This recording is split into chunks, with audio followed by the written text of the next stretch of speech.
Hello students, technical study সেন্টারে সবাইকে স্বাগত। আজ আছে আমি তোমাদের সাথে বিসিএস টেকনিক্যাল স্টাডি সেন্টারের পক্ষ থেকে। তো তোমরা সকলেই জানো আমাদের study centre, technical study centre, আমরা মেনলি আইটিআই ডিপ্লোমা বিটেকের উপর স্টাডি করিয়ে থাকি। তো সুতরাং টেকনিক্যাল এক্সামের জন্য এটা একটা হোম বেসড কোচিং। তো যাই হোক, আমরা অনলাইনে এবং অফলাইনে দুটো মোডেই কিন্তু স্টাডি করাই। তো আজকে যে ভিডিওটা উদ্দেশ্য আমরা এসেছি তোমাদের সামনে, সেই ভিডিওটা হচ্ছে একটা সাবজেক্ট। আজকে আমরা মেকানিক্যাল নিয়ে একটু আলোচনা করব, কারণ সাবজেক্টটাও সেরকমই বলতে গেলে। তোমরা অনেকেই শুনেছো হিট ট্রিটমেন্ট। তোমাদের যারা আইটিআই স্টুডেন্ট আছো, ফিটার ট্রেডে বা মেশিনিস্ট বা যাই হোক, যাদের যে মেকানিক্যাল ট্রেড আছে তাদের কিন্তু হিট ট্রিটমেন্ট থেকে কোশ্চেন থাকেই। ইভেন যারা ডিপ্লোমা আছো তাদের কিন্তু হিট ট্রিটমেন্ট থেকে কোশ্চেন থাকে। তো হিট ট্রিটমেন্ট এমন একটা চ্যাপ্টার যেখান থেকে তোমরা পরীক্ষায় কোশ্চেন কমন পাবেই। সেখানে একটা দুটো তিনটে চারটে এরকম কিছু কোশ্চেন কমন থাকবেই। আর basically steel authority of India limited, যেখানে ওসিটিটি এবং এসিডিটি, যেটা অ্যাটেন্ডেন্ট কাম টেকনিশিয়ান ট্রেনিং এবং অপারেটর কাম টেকনিশিয়ান ট্রেনিং, এখানে এই ধরনের হিট ট্রিটমেন্ট দিয়ে কোশ্চেন আসে। আয়রন মাইন্স যেখানে পরীক্ষা দেবে সেখানে কোশ্চেন আসে, বা যেখানে শুধু অনলি মাইন্সের পরীক্ষা দেবে, কোল ফিল্ডসের পরীক্ষা দেবে, সেখানে এই ধরনের কোশ্চেন আসে। তো বেসিক্যালি যেখানে প্রোডাকশান হয় বা স্টিল রিলেটেড, সেখানে কিন্তু হিট ট্রিটমেন্ট থেকে কোশ্চেন আসবেই। তো হিট ট্রিটমেন্ট একটা বিশাল বড় চ্যাপ্টার, মানে এর কিন্তু অনেকটাই জায়গা জুড়ে পুরোটা সিস্টেমেটিক স্টেপ বাই স্টেপ প্রক্রিয়াকরণ আছে। সোজা কথা, হিট ট্রিটমেন্ট বলতে আমরা যেটা বুঝি সেটা হচ্ছে তাপক্রিয়া, মানে তাপ দিয়ে আমরা যে ক্রিয়াটা করে থাকি বা যে কাজটা করে থাকি সেটা মেটালের উপরে। তো হিট ট্রিটমেন্ট প্রসেসে পুরো সিস্টেমটা তুমি জানতে চাও, তোমাকে কিন্তু অনেকটা পড়তে হবে। তো একটা শর্ট প্রসেস আছে, যে প্রসেসে কিন্তু আমরা হিট ট্রিটমেন্টের পুরো চ্যাপ্টারটা জানতে পারবো। কারণ থিওরি তোমাকে পড়তেই হবে, কিন্তু যদি এমন কিছু প্রসেস যেটা পড়লে তোমার মাথায় থাকে সিস্টেমটা, তাহলে কিন্তু পরীক্ষার সময় অনেকটাই তোমার কাছে জানা ব্যাপার বা কমন হয়ে যাবে। তো শর্টভাবে যদি আমরা একটু হিট ট্রিটমেন্টটাকে আজকে একটু দেখে নেব, যেটা আমরা মাথায় রেখে পরীক্ষায় বসবো। তো প্রথমেই আমি লিখে রেখে দিয়েছি অলরেডি, হিট ট্রিটমেন্ট সোজা বাংলা কথা হচ্ছে তাপক্রিয়া, মানে আমি তাপ দিয়ে যে কাজটা করছি। তো হিট ট্রিটমেন্টের প্রথম যে পার্টটা সেটা হচ্ছে একটা, দেখবে ওখানে পরীক্ষায় থাকে আপার ক্রিটিক্যাল বা লোয়ার ক্রিটিক্যাল। এই কথাটা তোমরা অনেকেই শুনেছো, আপার ক্রিটিক্যাল এবং লোয়ার ক্রিটিক্যাল। আপার ক্রিটিক্যাল পয়েন্ট এবং লোয়ার ক্রিটিক্যাল পয়েন্ট, এই ক্রিটিক্যাল পয়েন্ট বা আপার বা লোয়ার ব্যাপারটা কি, এটা একটু ভেঙে নেওয়া যায়। অ্যাকচুয়ালি আমরা যখন তাপ প্রয়োগ করি সেখানে টেম্পারেচারটা যে রাইজ হয়, উপর দিকে ওঠে, ঠিক আছে। সাপোজ আমি ছোট্ট একটা স্কেলের মাধ্যমে আঁকছি, তাহলে এটা একটা আমার জব, ওকে। এই যে আমি ডট ডট কাছি, এটা একটা আমার জব। ধরো এটা একটা স্টিলের একটা বার। তো পাশে একটা আমি কি করলাম, একটা স্কেল আঁকলাম।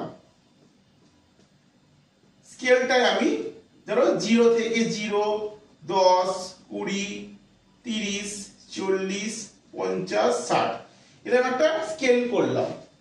তো প্রথমে আমি কি করবো, আমার প্রথম কাজ হচ্ছে এই জবটার উপর কি করা, এটাকে আমি কি করলাম, হিট দিলাম, মানে তাপ দেওয়া শুরু করলাম। তাপ দেওয়া শুরু করতে আস্তে আস্তে কি হলো, টেম্পারেচারটা বাড়তে শুরু করলো এবং স্টিলটা গরম হতে শুরু করলো। দেখা গেল এই টেম্পারেচারটা এই 10, 20, 30 করতে করতে 40-এ গিয়ে এর টেম্পারেচারটা দাঁড়িয়ে গেল এবং এখান থেকে তার কাজ শুরু হলো। তার মানে এই জবটা বা এই স্টিলটার যে টেম্পারেচারের রিকোয়ারমেন্ট ছিল সেটা হচ্ছে 40 ডিগ্রিতে, ঠিক আছে। 40 ডিগ্রিতে গিয়ে এ কাজ শুরু করলো। এই যে আস্তে আস্তে তাপটা উঠলো এবং এই 40 ডিগ্রি থেকে স্কেলে গিয়ে তাপ কাজটা শুরু করলো। তার মানে 30 ডিগ্রিতে থাকার সময় সে কাজটা করতে পারছিল না, আবার 40 ডিগ্রি ওপারে যাওয়ারও দরকার নেই, কারণ তার 40 ডিগ্রিতেই কিন্তু কাজটা সম্পন্ন হয়ে গেল। এই যে এই সিস্টেমটা, এটাকে আমরা শর্টে আমরা বলি আপার ক্রিটিক্যাল পয়েন্ট, ওকে। আর লোয়ার ক্রিটিক্যাল ঠিক সেম, কিন্তু একটু আলাদা। সেটা হচ্ছে লোয়ার ক্রিটিক্যাল হচ্ছে তোমার একটা এই যে রেটটা উঠবে, এই যে আস্তে আস্তে টেম্পারেচারটা উঠবে, এটা খুব স্লো রেটে উঠবে। এখানে যেরকম স্পিডে উঠলো, এখানে খুব স্লো রেটে উঠবে, কিন্তু উঠবে। তো এখানে আমি খুব শর্টে বলছি, এটা কিন্তু আরেকটু যদি মানে আপার লোয়ার ব্যাপারটা যদি ভাঙতে চাই, অনেকটা বড় একটা ক্লাস হবে, তবে জাস্ট শর্টে মনে রাখার মতো আমি বলে দিলাম। তো এখানে এই আপার লোয়ারটা দিয়ে কিন্তু পুরো হিট ট্রিটমেন্টটা রিলেটেড, মানে যেখান থেকে সিস্টেমেটিক ওয়েতে তুমি যাই কাজ করো না কেন তা প্রক্রিয়াতে বা হিট ট্রিটমেন্টে তোমার আপার আর লোয়ার ক্রিটিক্যাল পয়েন্ট আসবে। দেন আমরা হিট ট্রিটমেন্টকে কটা ভাগে ভাগ করি, যেরকম একটা হচ্ছে হার্ডেনিং প্রসেস, একটা normalising process, annealing process, tempering process এবং কেস হার্ডেনিং। আমরা 5টা পার্টে ভাগ করছি। হার্ডেনিং মানে বাংলা কথা হচ্ছে শক্ত করা, নর্মালাইজিং হচ্ছে স্বাভাবিককরণ করা, অ্যানেলিং হচ্ছে নরম করা, টেম্পারিং হচ্ছে টেম্পার দেওয়া এবং কেস হার্ডেনিং হচ্ছে উপরিভাগ শক্ত করা। ঠিক আছে, এগুলো বাংলা একটু বলে দিলাম। তো এই শক্ত করা বা স্বাভাবিককরণ করা, নরম করা, টেম্পার, উপরিভাগ শক্ত করা, এর মধ্যে থেকে পরীক্ষায় সব থেকে বেশি তোমরা পরীক্ষায় কোশ্চেন কমন পাবে এই অ্যানেলিং এর পোর্শন থেকে কমন পাবে এবং কেস হার্ডেনিং থেকে কমন পাবে। ঠিক আছে, তো আরো আসছি, দেখবে পরীক্ষায় এই জায়গা থেকে প্রচুর কোশ্চেন থাকে। এবার এতগুলো ভাগের মধ্যে আমি 4 নম্বরে চলে গেলাম। 4 নম্বরের টেম্পারিংকে আমি দুটো পার্টে ভাগ করছি, একটা হচ্ছে সিঙ্গেল হিটিং মেথড, একটা ডাবল হিটিং মেথড। ঠিক আছে, সিঙ্গেল হিটিং হচ্ছে 1 নম্বর, ডাবল হিটিং হচ্ছে 2 নম্বর। এই যে সিঙ্গেল হিটিং কথাটা কেন এসছে এটাও জানতে হবে এবং ডাবল হিটিং কথাটা কেন এসছে এটাও জানতে হবে। অবশ্যই আমরা একটা নেক্সট ভিডিওতে আমরা বলে দেবো কেন সিঙ্গেল হিটিং, কেন ডাবল হিটিং, সিঙ্গেল হিটিং এর প্রসেস কি, ডাবল হিটিং এর প্রসেস কি, সিঙ্গেল হিটিং এর সোর্স কি, ডাবল হিটিং এর সোর্স কি, এভরিথিংস আমরা কিন্তু পরের ভিডিওতে বলবো। এখন জাস্ট শর্টে মনে রাখার মতো একটা বলে দিচ্ছি। তো এই সিঙ্গেল হিটিং ডাবল হিটিং এর পর আমরা ডাবল হিটিংটাকে আবার দুটো পার্টে ভাগ করেছি, একটা হচ্ছে স্যান্ড বাথ, একটা লেড বাথ। ঠিক আছে, তো এই যে স্যান্ড কথা বাংলা কথা হচ্ছে বালি, আর বাদ মানে চান করানো, কিন্তু আমরা টেকনিক্যাল ভাষায় এরকম ভাবে বলতে পারবো না। আমরা কি বলবো, বালির মধ্যে যে স্যান্ড বাথ মানে বালির মধ্যে রেখে যে ক্রিয়াটা করছি, আর একটা হচ্ছে লেডের মধ্যে দিয়ে যে ক্রিয়াটা করছি সেটা লেড বাথ। ওকে, তাহলে এখানে এতগুলো পার্টের একটা ভাগ হলো। এবার দেখো, যেহেতু জায়গা নেই এখানে আমি নিয়ে এসেছি 5 নম্বর কেস হার্ডেনিংটাকে, যেটাকে আমরা বলছি উপরিভাগ শক্ত করা।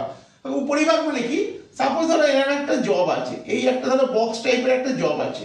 ওকে, এই বক্স টাইপের একটা জব আছে, আমার দরকার হচ্ছে এই বক্সের উপরিভাগ মানে কেস সাইডের পার্টগুলো আমার শক্ত করব, সেই জন্য আমরা বলছি উপরিভাগ শক্ত, এটাকে কেস হার্ডেনিং বলছি। ওকে, তো আরো দেখতে পরে যাব।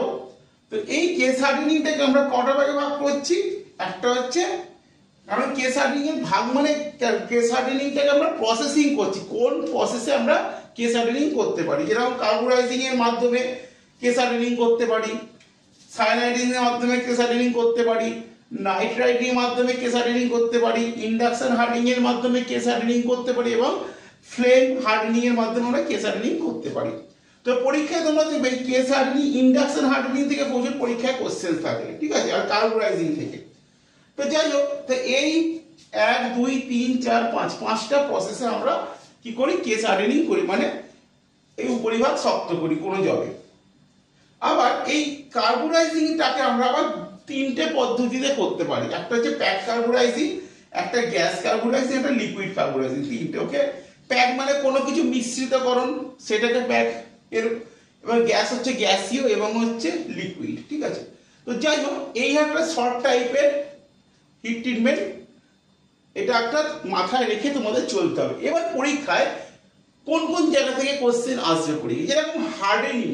ঠিক আছে, এর টেম্পারেচার কত ডিগ্রিতে করছি, কিভাবে হার্ডেন করছি, প্রসেস কি, নর্মালাইজিং এর মধ্যে কি পাচ্ছি, তার কত ডিগ্রি টেম্পারেচার, বা অ্যানিলিং এর টেম্পারেচার কত, এবং টেম্পারিং এ টেম্পার করছি, এবং এগুলো যে করছি, বা কেস হার্ডেনিং করার ফলে আমার কতটা পরিমাণ ডেপথ মানে কেস মানে শক্ত হচ্ছে, কতটা পরিমাণ ঢুকছে, এই সিঙ্গেল হিটিং মেথডের মধ্যে কি কি মেশাচ্ছি, ডাবল হিটিং মেথডে কেন ডাবল হিটিং করছি, এইগুলো কিন্তু একটু বিস্তার জানতে হবে। কারণ হিট ট্রিটমেন্ট এমন একটা চ্যাপ্টার তুমি বেশ পড়তে ইন্টারেস্টিং লাগে, আর এই ইন্টারেস্টিং জিনিসটা তুমি যদি মাথায় ঢুকিয়ে নিতে পারো একবার, তুমি আর জীবনে ভুলবে না। পরীক্ষায় যে কোশ্চেন আসুক, সেল আসুক, রেল আসুক, ডিআরডিও আসুক, এমইএস আসুক, ইসরো, এনপিসিআর, হাজার একটা টেকনিক্যাল এক্সাম সারা বছর ধরে হচ্ছে। তো সুতরাং হিট ট্রিটমেন্ট সেখানে কোশ্চেন থাকবেই, আর সেইখান থেকে তোমরা কোশ্চেন কমন পাবে। তো এই শর্ট টাইপের হিট ট্রিটমেন্টটা তোমাদের একটুখানি বুঝিয়ে দিলাম।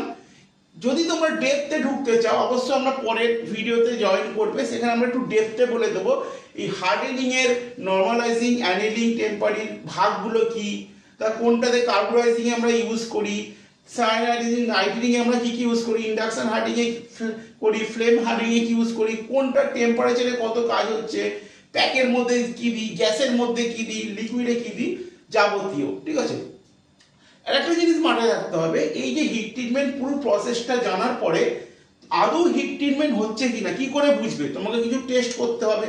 তাহলে সেই হিট ট্রিটমেন্টের টেস্টের প্রসেস কি, কোন প্রসেসে গেলে আমরা বুঝবো হ্যাঁ জিনিসটা আমার হিট ট্রিটমেন্ট হয়েছে। বা আরেকটা কোশ্চেন পরীক্ষা যেসি দেয় যে আমাদের হিট ট্রিটমেন্ট করার উদ্দেশ্য কি, what is the reason of heat treatment. Hit treatment করার উদ্দেশ্য হচ্ছে টু প্রসেস অফ মেশিনেবিলিটিস, মানে হচ্ছে আমরা তাপক্রিয়ার মাধ্যমে কোনো জিনিস মানে কোনো মেটালকে আমরা আমাদের মেশিনে যোগ্য করে তুললো। তার মানে ধরো কোনো একটা জব, সেই জবটা আমাদের যে মেশিন তৈরি করতে যাচ্ছি প্রোডাকশন টেকনোলজি বা ম্যানুফ্যাকচারিং প্রসেসে, সেই জবটাকে আমাদের নিজেদের কাজের উপযুক্ত করার জন্য সেটাকে আমি নয় টেম্পারিং করব, নয় কেসারিং করব, নয় অ্যানিলিং করব, নয় নর্মালাইজিং করব। এই বিভিন্ন প্রসেসগুলো হচ্ছে আমাদের হিট ট্রিটমেন্টের প্রসেস। তো যাই হোক, তো আশা করি ভিডিওটা যাদের ভালো লাগলো তারা লাইক শেয়ার কমেন্টস করো এবং তোমরা টেকনিক্যাল স্টাডি সেন্টার চ্যানেলের সাথে থাকো। আমরা চেষ্টা করি সর্বদা তোমাদের টেকনিক্যাল বিষয়গুলো ক্লিয়ার করে দেবো। নেক্সট ভিডিওতে অবশ্যই আমরা আরও অনেক কিছু ডেপথে ঢুকবো এবং আমাদের থিওরি ক্লাস যেটা অনলাইন অফলাইন হয় সেখানেও কিন্তু আমরা এই ডেপথেই করাচ্ছি। সুতরাং সেইটাই আমরা শেয়ার করলাম তোমাদের সাথে। আশা করি আগামী 2025-এ যে এক্সামগুলো আসতে চলেছে, ভালো ভালো এক্সাম আসতে চলেছে, বা আরআরবি লোকো পাইলট আবার বেরিয়ে গেছে 2025-এ, সেখানেও CBT 2-তে এই ধরনের কোশ্চেন থাকতে পারে, বা 2024-এ CBT 2-তেও থাকতে পারে। যাই হোক, পরীক্ষা মানে কোশ্চেন থাকবেই, আর তোমাদের সেটা পড়তেও হবে। যতটা শর্ট প্রসেসে পড়া যায় ততটাই ভালো। যাই হোক, যদি ভিডিওটা ভালো লাগে লাইক শেয়ার কমেন্টস করো এবং তোমরা টেকনিক্যাল স্টাডি সেন্টারের চ্যানেলের সাথে থাকো। আমরা চেষ্টা করব সর্বদা এমন কিছু ভিডিও দেওয়া যেটা তোমাদের পরীক্ষায় যথেষ্ট হেল্প হয়। তাহলে ভিডিওটা এখানেই স্টপ করছি, বাই।